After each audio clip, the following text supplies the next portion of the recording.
শ্রীমদ্ ভগবতের দ্বিতীয় স্কন্ধের আমরা মহারাজ পরীক্ষিতের প্রশ্ন নামক অষ্টম অধ্যায়টি পাঠ করব।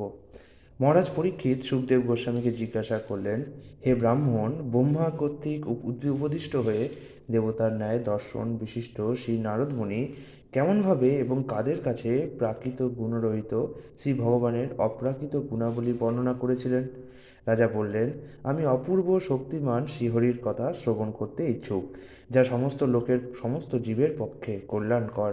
হে মহাভাগ্যবান সুখদেব গোস্বামী, দয়া করে আপনি শ্রীমদ্ ভাগবতের কথা বর্ণনা করতে থাকুন, যাতে আমি জড়গুণ থেকে সম্পূর্ণরূপে মুক্ত হয়ে আমার মনকে পরমাত্মায় পরমেশ্বর ভগবান শ্রীকৃষ্ণে নিবেশিত করে আমার কলেবর পরিত্যাগ করতে পারি। যারা নিয়মিতভাবে শ্রদ্ধাপূর্বক শ্রীমদ্ভাগবত শ্রবণ করেন, তাদের হৃদয়ে পরমেশ্বর ভগবান শ্রীকৃষ্ণ অচিরেই প্রকাশিত হন। পরমাত্মা পরমেশ্বর ভগবান শ্রীকৃষ্ণের শব্দরূপী অবতার অর্থাৎ শ্রীমদ্ভাগবত স্বরূপসিদ্ধ ভক্তের হৃদয়ে প্রবেশ করে ভাবরূপ কমলাসনে অধিষ্ঠিত হয় এবং কাম, ক্রোধ, লোভ আদি জড়জাগতিক আসক্তি প্রসূত সমস্ত মলিনতাকে বিদূরিত করে। ঠিক যেমন শরৎ ঋতুর আগমনে কর্দমাক্ত জলাশয়ের মলিনতা সম্পূর্ণভাবে বিনষ্ট হয়ে যায়। ভগবত ভক্তির প্রভাবে যার হৃদয় নির্মল হয়েছে, ভগবানের সেই ভক্ত কখনোই ভগবানের শ্রীকৃষ্ণের পাদপদ্মের আশ্রয় পরিত্যাগ করেন না, কেননা সেখানে তিনি পরম তৃপ্তি লাভ করেন। ঠিক যেমন দীর্ঘ ক্লেশকর পথ ভ্রমণের পর গৃহে প্রত্যাবর্তন করে পথিক সম্পূর্ণরূপে তৃপ্ত হয়। হে বিদ্বান ব্রাহ্মণ, চিন্ময় আত্মা জড়দেহ থেকে ভিন্ন। আর জীব কি কোনো কারণের বশবর্তী হয়ে নাকি ঘটনাচক্রে আকস্মিক দেহপ্রাপ্ত হয়? আপনি তা জানেন, তাই আপনি দয়া করে আমাকে তা বলুন। যার উদর থেকে পদ্মনাল প্রাদুর্ভূত হয়েছে, সেই পরমেশ্বর ভগবান যদি তার ক্ষমতা এবং পরিমিতি অনুসারে বিরাট শরীর যুক্ত হন, তাহলে তার সেই শরীর এবং সাধারণ জীবের শরীরের মধ্যে পার্থক্য কোথায়?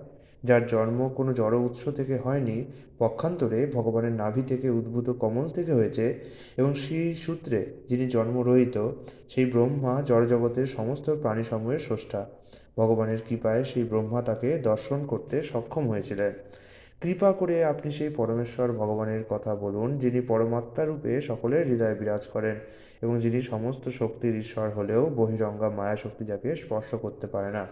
হে বিদ্বান ব্রাহ্মণ, পূর্বে বিশ্লেষণ করা হয়েছে যে ব্রহ্মাণ্ডের সমস্ত গ্রহও তাদের পালকগণ সহ বিরাট পুরুষের বিরাট শরীরের বিভিন্ন অঙ্গে অবস্থিত। আমি এও শুনেছি যে বিভিন্ন ভুবন হচ্ছে বিরাট পুরুষের বিরাট শরীর, কিন্তু তাদের প্রকৃত স্থিতি কী? দয়া করে আপনি কি তা বিশ্লেষণ করবেন? দয়া করে আপনি সৃষ্টি এবং প্রলয়ের অন্তর্বর্তী কাল অর্থাৎ কল্প, গৌণ সৃষ্টি অর্থাৎ বিকল্প এবং অতীত, বর্তমান এবং ভবিষ্যৎ শব্দের দ্বারা সূচিত কালের প্রকৃতি সম্বন্ধে বিশ্লেষণ করুন।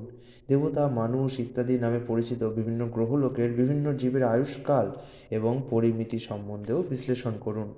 হে দ্বিজশ্রেষ্ঠ, দয়া করে আপনি কালের ক্ষুদ্র এবং বৃহৎ পরিমিতির কারণ এবং কর্ম অনুসারে কালের কিভাবে সূচনা হয় তা বর্ণনা করুন।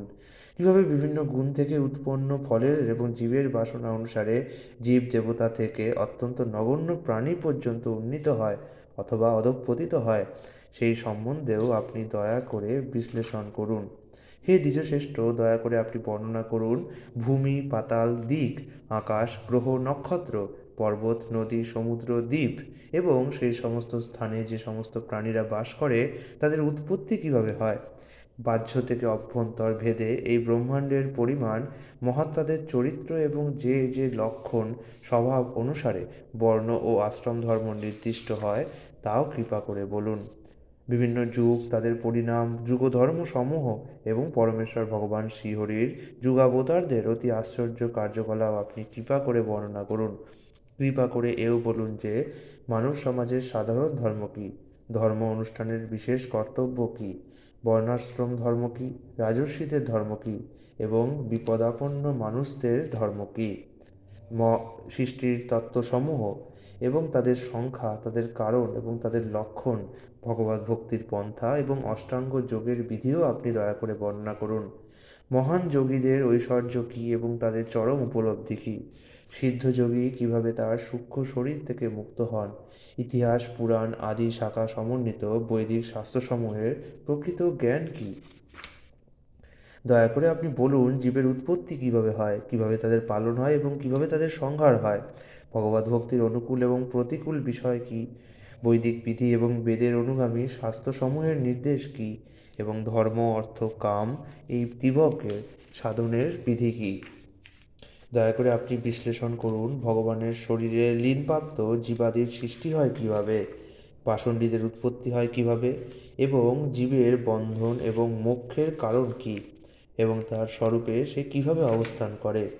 স্বতন্ত্র পরমেশ্বর ভগবান তার অন্তরঙ্গা শক্তির দ্বারা তার লীলা আস্বাদন করেন এবং প্রলয়ের সময় তিনি সে সমস্ত তার বহিরঙ্গা শক্তিতে পরিত্যাগ করেন এবং তিনি কেবল সাক্ষী রূপে অবস্থান করেন। পরমেশ্বর ভগবানের প্রতিনিধি হে মহামুনি, আমি প্রথম থেকে আপনার কাছে যে সমস্ত প্রশ্ন করেছি এবং যে সমস্ত বিষয়ে প্রশ্ন করতে পারিনি, কৃপাপূর্বক আপনি যথাযথভাবে সে সমস্ত বিষয়ে বর্ণনা করুন। যেহেতু আমি আপনার শরণাগত, আপনি আমাকে সে সম্বন্ধে পূর্ণ জ্ঞান প্রদান করুন। আমি, হে মহর্ষি, আত্মজনী ব্রহ্মার মতো আপনিই একমাত্র এই জিজ্ঞাসিত বিষয়সমূহের তত্ত্ববেত্তা। এই জগতে অন্যান্য সকলে পূর্ববর্তী জ্ঞানীগণের আচরিত বিষয়েরই অনুসরণ করেন।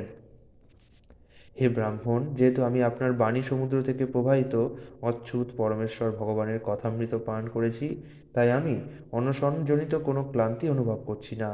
সূত গোস্বামী বললেন, মহারাজ পরীক্ষিত কর্তৃক এইভাবে ভক্তসহ শ্রীকৃষ্ণের কথা বলতে আমন্ত্রিত হয়ে সুখদেব গোস্বামী অত্যন্ত আনন্দিত হলেন।